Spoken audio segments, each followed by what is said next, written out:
26M. Need to share this because it's getting too weird to handle on my own.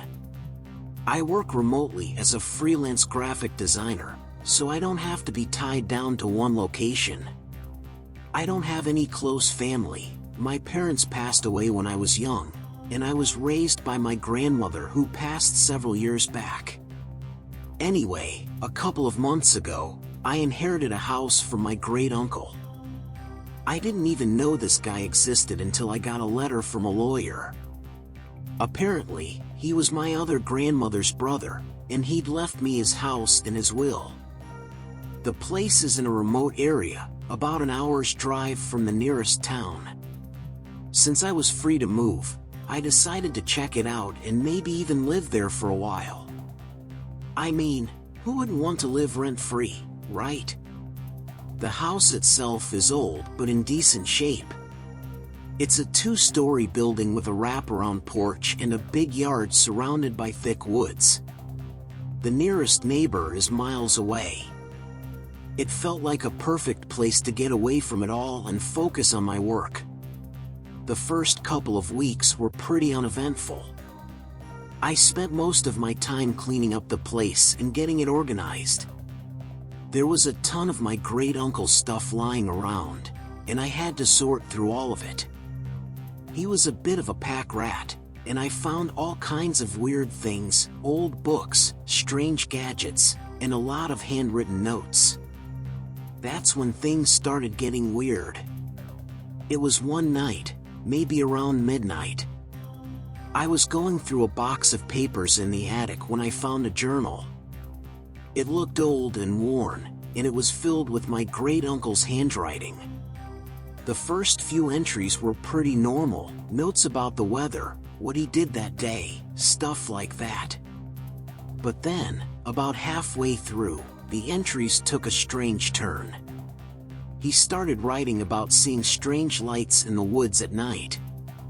At first, he thought they were just fireflies or maybe people camping nearby, but then he noticed they were moving in patterns that didn't make sense. He wrote about hearing whispers coming from the forest, even when he was sure he was alone. The entries got more frantic and paranoid as they went on. He talked about feeling like he was being watched, and how he started locking all the doors and windows every night. I brushed it off as the ramblings of an old man with an overactive imagination. But then, I started noticing things myself. It began with small stuff, objects not being where I left them, strange noises at night, and cold spots in the house. I tried to convince myself it was just the house settling or animals outside. One night, I was working late, and I heard a noise coming from the attic. It sounded like something heavy being dragged across the floor. I grabbed a flashlight and went up there, but there was nothing out of place. The noise stopped as soon as I reached the top of the stairs. I stood there for a few minutes, trying to make sense of it, but eventually, I just went back downstairs. A few days later, I found another journal entry that mentioned the attic. My great uncle wrote about hearing noises up there, too. He even described the same dragging sound. That freaked me out, but I still tried to rationalize it. Maybe there were animals in the attic, or maybe it was just the wind. But then things got even stranger. I started seeing the lights my great uncle wrote about. They were small, glowing orbs that floated through the trees at night. They didn't look like any kind of flashlight or lantern. They moved too smoothly and silently. One night, I decided to follow them. I grabbed a jacket and headed into the woods. I kept my distance, not wanting to scare them away or, worse, get lost. The lights led me deeper into the forest than I'd ever been. After about half an hour, they stopped near a clearing. I crouched behind a tree and watched as they hovered over the ground. I could hear the whispers my great uncle wrote about, but I couldn't make out any words. It sounded like a conversation, but in a language I didn't understand. Suddenly, the light shot up into the sky and disappeared. I was left standing in the dark, my heart pounding. I hurried back to the house and locked all the doors and windows, just like my great-uncle had done. The next morning, I found more of his notes hidden in a drawer. These were different from the journal entries. They were more detailed, almost like instructions. He wrote about how to protect the house from them, the lights. He mentioned using salt to create barriers and hanging iron objects above the doors and windows. I followed his instructions, feeling a bit silly but also desperate for some peace of mind.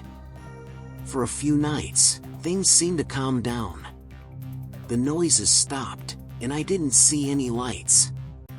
But then, it all came back, worse than before. One night, I woke up to the sound of whispering right outside my bedroom door. I grabbed the flashlight and the journal and slowly opened the door. There was nothing there, but the whispering continued, growing louder and more intense. I followed the sound down the hallway and into the living room. The front door was wide open, even though I was sure I had locked it. The lights were back, floating just outside the door. They seemed to be waiting for something. I stood there, frozen, not knowing what to do. Then, without thinking, I grabbed the salt and started pouring it across the threshold. The lights flickered and then vanished. The whispering stopped, and the house was silent again. I don't know what my great-uncle got himself into, but it's clear that whatever it was, it's not over. I still hear the noises and see the lights from time to time. I'm doing my best to follow his instructions and keep whatever's out there at bay, but I don't know how much longer I can keep this up. I'm starting to wonder if I should leave this place and find somewhere else to live. But part of me feels like I owe it to my great-uncle to figure out what's really going on and put an end to it. I don't know what to do. Has anyone else experienced anything like this? Any advice would be greatly appreciated. Update number 1. Hey everyone, thank you so much for all the feedback and suggestions on my last post. I've been overwhelmed by the responses and have been trying to make sense of everything. Here's a general update addressing some of the common questions and comments I received. Several of you suggested doing more research on my great-uncle. I've started looking into his past and found out that he was a bit of a recluse and had an interest in the paranormal. He even corresponded with a few well-known figures in that field. I'm planning to visit the local library and archives to see if I can find more information about him and the house. A lot of you recommended setting up cameras and recording devices. I've ordered some security cameras and a digital recorder. Once they arrive, I'll set them up around the house and in the attic. I'm really curious to see if I can catch anything on tape and will keep you all posted on what I find.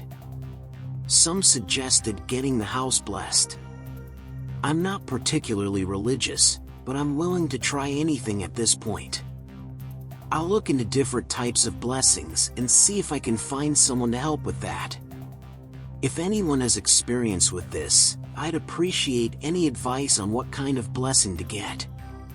A few of you think this might be my mind playing tricks on me, which I considered at first. But after experiencing so many strange things that match my great-uncle's notes, it's hard to ignore.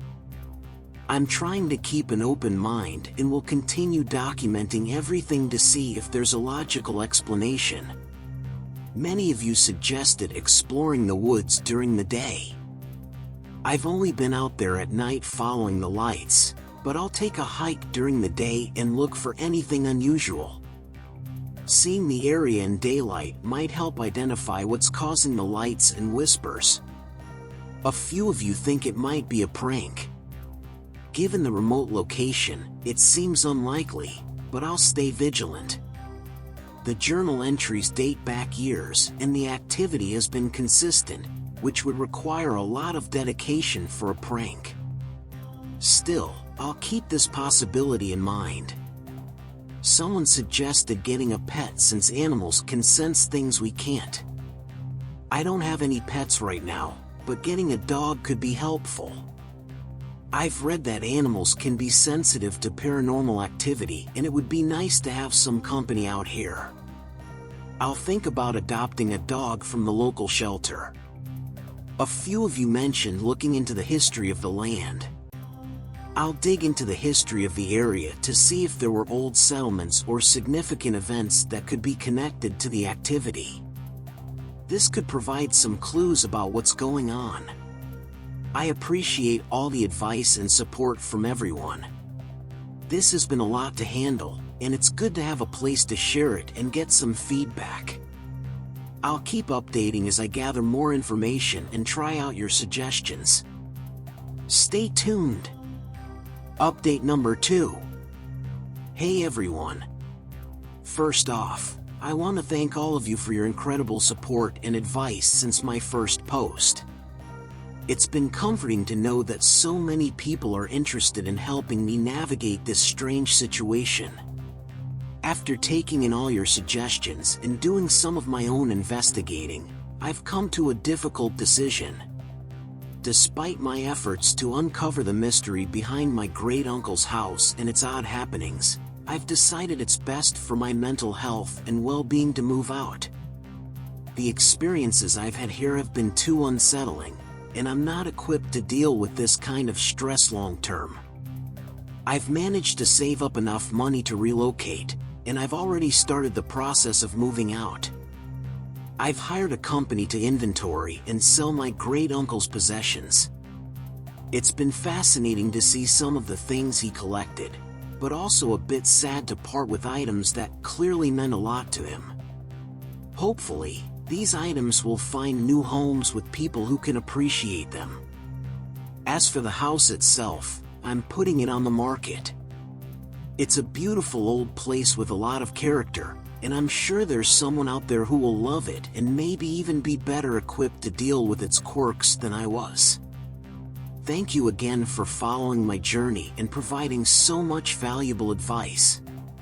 I've learned a lot about my family and myself through this experience.